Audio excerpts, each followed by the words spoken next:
I'm with Raytheon Cyber Products. I lead product strategy and management for the organization. Raytheon Cyber Products is a newly created entity within Raytheon. It's a wholly owned subsidiary, and essentially it includes what we call COTS products, commercial off the shelf. Some of you might probably know versus GOTS, government off the shelf, right? And it essentially spans the spectrum of cross-domain information assurance, visual analytics, insider threat protection, and mobile security. And what I want to speak to you today about is the mobile security solution that we have, and what we have taken from concept to launch. Very exciting, especially for me, because it's been my baby, along with a few others, for about a year and a half, and really excited about it because of what we have been able to do with it in the market, talking to people, and the reactions that we have gotten, and whose hands they are on. I can't say a bunch of stuff about that yet because that's confidential information, but over time we will be able to socialize that with you. Okay? So mobile devices, right? I mean, you hear about that a lot. There's other technologies you hear about as well, but mobile technologies is just really, really hot. Just to give you an idea, I think it was about, if I'm not mistaken, $2.5 billion in 2012 of VC money, okay, in the United States that went into mobile technologies, right? Out of that, 40% went towards mobile security, right? So there is a lot of bets that are being placed, especially in that particular technology and the paradigm. Why, right? Why is it that in the past 6 years it's taken off so much? Everybody will point to the iPhone, the Android operating system, and things of that nature. You had the BlackBerry before that, right? Can anyone tell me why mobile devices have taken off so much in the past 5 years? Sure, there's. I just want to make it a little interactive so I'm not the only one talking. I don't think you can get a wrong answer out of that. It's trailing a centralized or decentralized workforce. Okay, that seems like a kind of a technical answer. What does that really mean? We're able to. Okay. Any other answers? I'm looking for one particular piece. Yes. The mobile. The mobile. Okay. I think that's what you were trying to point at. Yeah. Okay. You can instantly react to information coming to you, whether or not it's by email. You're not tied to a physical location. You bring up an interesting point. Let me ask you this. What kind of applications do you use in your mobile device today? I know everybody here has got a mobile device, tablet, phablet, whatever you want to call it. All of us use it. What applications do you email? Calendaring. Excellent. Pardon me? Banking. Okay. GPS. Okay. So we spent all this money, just for 1 second. We spent all this money, right, with the VC money coming in, all the stuff that we were doing. 10 years ago, we had a BlackBerry. We did email and pen. So we have GPS today and online banking on the phone, right? Kind of, there's got to be more, right? So what's happening with mobile devices is that the one thing that I was looking for is that one thing that's propelled mobile devices so far, compared to even BlackBerry was there, Palm Trio, Compact iPack, all these things were there, right? One thing that's propelled is because of the user experience, right? Compared to your laptop, your Windows-based laptop, compared to your desktop, anything that you have. Laptops are mobile, right? I mean, to a large extent. But the user experience and the fact that you said, it makes people truly mobile is what has got this thing going. The processes in these things, as you know, are a lot more powerful than some of the laptops that you have today, right? The display is high definition, much better, right? You can do so many things with your mobile device that you were not able to imagine even 5, 6 years ago, right? It's taken off. So now what's happening is that corporate people are getting involved. It's interesting, and the reason is, compared to a lot of technologies that kind of come in, it goes through a process. IT is the gatekeeper. There's security stuff that you have to worry about, right? And you put it through the whole process of, let me vet it and let me go through that process. But it so happens with mobile devices, the consumers are bringing it in. You guys have heard of BYOD, right? Bring your own device, bring your own disaster, all that kind of stuff that's happening right now. What's happening is people are bringing it in and saying, I'm going to access email. I'm going to do this. I'm going to do this with my device. In fact, there was a survey of government agencies where they said there is 90% plus use mobile devices for work. And I say government agencies because a lot of you who work with government know how strict their policies are. And they're circumventing their security procedures to get to what they need to get to. Why? Because it's just easy to use, right? Much faster to get there, right? So all these things are propelling these mobile devices into the corporate environment. And what is the primary concern? Is security. Why? Because corporate data, whether you like it or not, is going to get on that mobile device, right? And that's the interesting part. When you look at a mobile device, what they're doing is conventional wisdom says, I'm going to go protect this device. They say, I'm going to provide data security, I'm going to provide app security. They decide to go and lock up the device, right? So if I take my, I don't have a corporate, if there's any, I know there's a couple of Raytheon people, this is not my corporate device. But if you take a corporate device, right, they put an MDM client on there. They might have a data leakage protection agent on there. They might have a monitoring piece on there. So by the time you start to put all these things in there, you've got a whole bunch of security pieces, right? What is that going to do?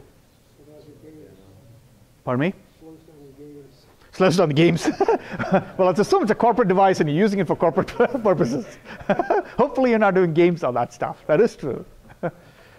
It starts to compromise your user experience, right?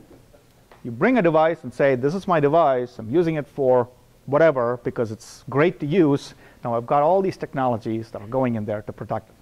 The question comes up saying, hey, shouldn't I do the same thing, right? Because I want to secure the device. Some of you might be even saying, you know, why bother securing all this stuff? So if you look at the layers, if you will, in the mobile device, if you will, you know, there's the hardware layer, right? Top of it, you've got the operating system. I'm abstracting it for highly technical folks here, so, you know, without nitpicking. You've got the operating system layer and then the loader, right? It stores keys, it kind of makes sure the boot process is okay, everything like that. And then you've got the applications on top, right? Then you've got a networking piece, and then you've got the storage, right? Memory where you store information, et cetera, et cetera. Now, if you look at all the mobile technologies that are going on, I'll name a few, okay? You'll find if you compromise it at the lower level of that stack, operating system or at the hardware level, all bets are off, okay? It's the same with all computers. That's right. So conventional wisdom, we go back, we bring this device, we pour in $3 billion of things into it. What are we trying to do? The same thing, right? It's like there's a fire, you put your hand in there, it burns. Oh, let me go to the different fire. I'm going to put my hand in there again. Well, maybe we should try different. Maybe we should put a stick in there, right? So essentially what's happening is that we're taking the conventional security mechanism and saying, let me go protect the device. There's nothing wrong with it, right? There is a place for this kind of stuff. And the reason I bring this up is because when we go to talk to corporate folks and say, you've got all these devices, what are you going to do with it? Well, they're accessing email. Well, what about corporate information? Nope, can't have it. It's just not the government agencies, financial services, right? Healthcare, everybody. Why? Because corporate information is sensitive. I can't have that on that device because it can leak, okay? It can be lost. You know, of course, you know, there's obviously people could steal from it, right? It is just not safe for me to put in there. So what's our reaction to it? We put more clients, more agents. So we are securing it, we're securing it. But at that OS level, we're not able to do it. So what happens is that there are things that you can do. I'm sure you people have heard of Trusted Platform Module. This is a technical enough crowd, right? So you essentially that goes in there, you know, keeps your credentials, you know, looks for integrity checks and things of that nature, make sure you're booting fine, right? That's great. Or you can have a trusted operating system, SC Android. NSA put it out there. There are people who are trying to do it. Knox devices have come out with that stuff. All that is great. But there is another issue. how many of your devices have TPMs and trusted OSs? Or even if it does, do you care? Why? Because the whole device uptake has been because of commercial uptake, right? Samsung, I think it's like 3 months ago, sold 40 million devices per month to the commercial folks. So if I go to them and say, please add, Samsung is a bad example, XYZ manufacturer, because Samsung is going that way, comes along and says, hey, can you put a trusted OS in there, TPM, costs for who? Well, all these people, the 50,000 people here who want this stuff. I'm selling in 40 million devices a month. Why should I care about that? Market focus, right? So there are essentially opposing forces that are working in this market, okay, in order for this to happen. So the concept here is this. It is not to say any of the device protection mechanisms are bad, because we still need them, but what is the limit that you can go to? That's a question that comes along, right? So the second one people did was secure containers. Let me put a secure container in there. I'll encrypt everything. I'll have this little play area, sandbox area where I'll store things. I'll make sure it's all communicating properly, and I'll pick it up. That's great, but if I go compromise the OS, secure containers, all bets are off, right? So there seems to be a conundrum that's going on here. So what we thought and we proposed, which we're very excited about, is that if you're going to protect the endpoint, and if your issue is data that you want to protect, why put it there in the first place, right? So I come and put $10,000 here. Someone says, oh, you're going to steal it. Somebody's going to steal it. I can put the $10,000 here and put a fence around it, put locks and everything around it, or I can say I'm not going to put the $10,000 there, right? As simple as that. So what does that mean? I still need to use the device. So our proposal is what we call a virtual mobile infrastructure, right? I say that because I'm sure a lot of people now are very familiar with virtualization technologies, right? Citrix, VMware. There's a bunch of people who are coming into that space where they take applications, virtualize them in a data center, right? And then they securely redisplay it. What we're doing, essentially, the concept that we have, is we take a native mobile application, virtualize it in the back end, and securely redisplay it on your mobile device. Okay? So the email that you're seeing is not running locally. It doesn't store the data. It's doing it all in the back end. Okay? Now we have some interesting things that we can do. Okay? We can do context-aware authorization. What that means is that based on where you are and who you are, I can selectively give you the information that you want. I know some people call it geofencing. Geofencing is a step towards context-aware authorization, right? And based on that, I can do that. You move away from that place, or if it times out, whatever policy that you use to manage that piece, right? The data disappears. When it disappears, it disappears. There's nothing on there. And nothing in memory. It's just a bunch of bits that got redisplayed. Okay? And the first question that comes up to me when I tell this to people is like, oh, your performance is bad. We've tested it out, and the performance is near real time. We've got it in people's hands who are really surprised at how well this works, right? The second question that we have on that is that, well, I need offline stuff. So we gave it to some people, right? And we said, use this device, use this application, tell me what application you will use, and tell me when you're not you do not have coverage, okay? When you really have to go offline. We're still waiting for the answer. People want, when they go home, they have wireless access. When they're outside, they got 4G LTE, right? When they go to the office, they have wireless access, right? Essentially, they're online. Whenever they want to use things, they are online. Unless you're caving, you probably are not checking email when you're caving, right? So if you metro stations, your coverage goes away in a lot. Right, but wait for about 12 months, 18 months. What happens? Think about what happened with VDI 5 years ago. It was a non-concept when they talked about it. Now, DoD is talking about going to VDI, right, and thin clients, 80%. So is the NSA. So are a lot of government agencies who are looking at data center consolidation, or looking at virtualization. And by the way, virtualization of desktops is not a cost saver. It's for security reasons.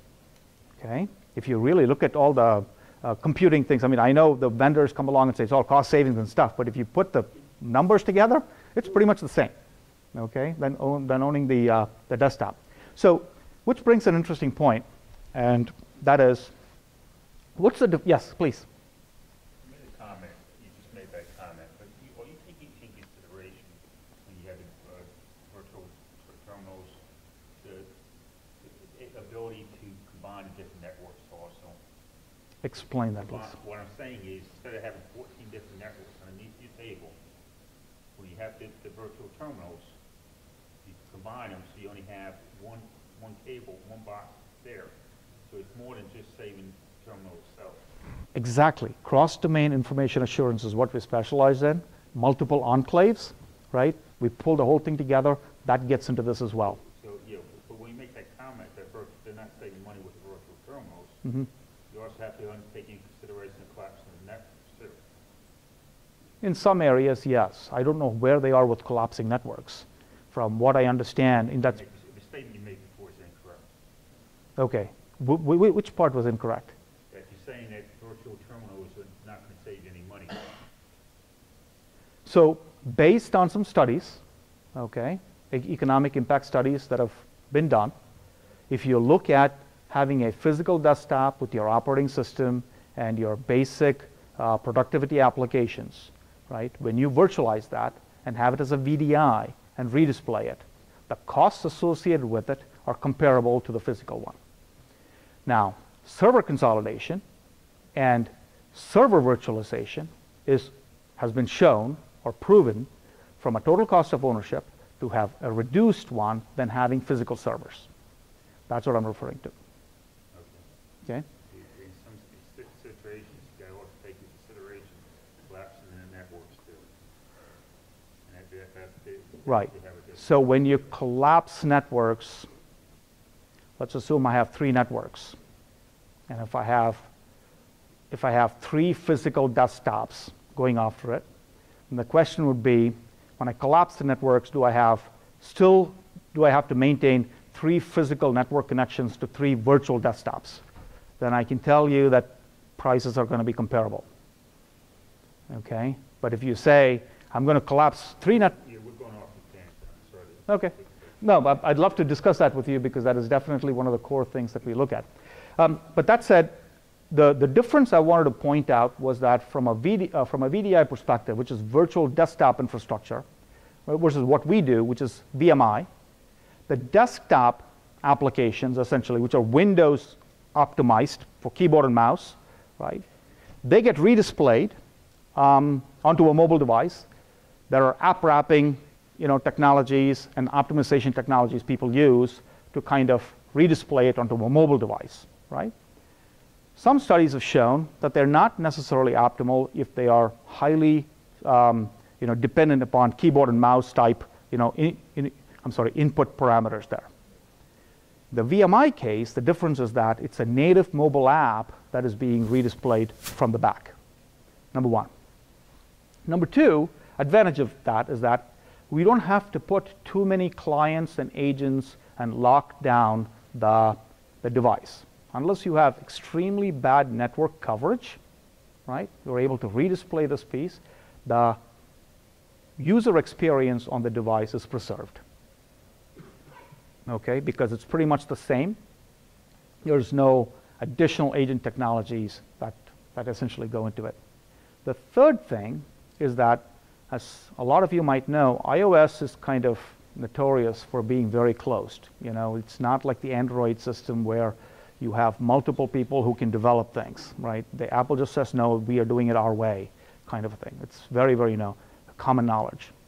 What we do is essentially have an Android emulator in the back where we host these applications and we redisplay. Advantage we get is we can redisplay that on an iOS device. Okay? Of course, the user experience is a little different compared to that of an iOS app maybe, but still, for a large part usable. So what does that mean?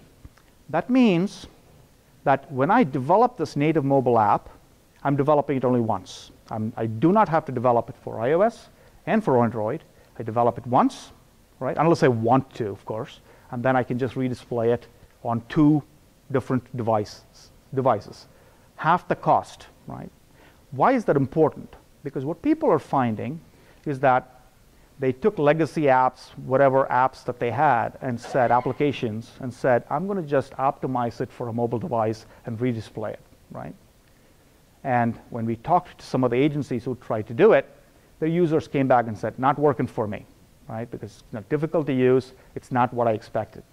And what they said was that if I'm going to do this right and enable a mobile user, field agent from the USDA, for example, or an IRS agent, or an intelligence analyst, okay, or a warfighter, if you will, okay, they need to have the optimal capabilities, and what they want to be able to do is develop these apps natively, okay, for the device. And that's why that makes sense, because now you've got Android and iOS that I can redisplay on the same piece, right? The other thing is that there is a lot of mobile device management and mobile application management technologies that are out there. And this can work with any one that you have, right? You're not tied to any one system. If you decide to use Mobile Iron, that's fine. If you decide to use Fixmo, that's fine. So there's about 130 plus different vendors that you've got.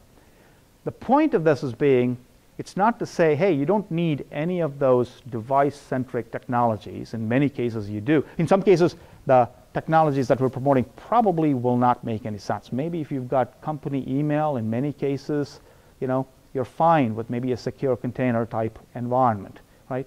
But then it's going to depend upon how you classify your data. How sensitive is it to your corporation, right? So it's essentially a risk management initiative, that goes on there. So that's the key piece that we have brought to market at this point in time.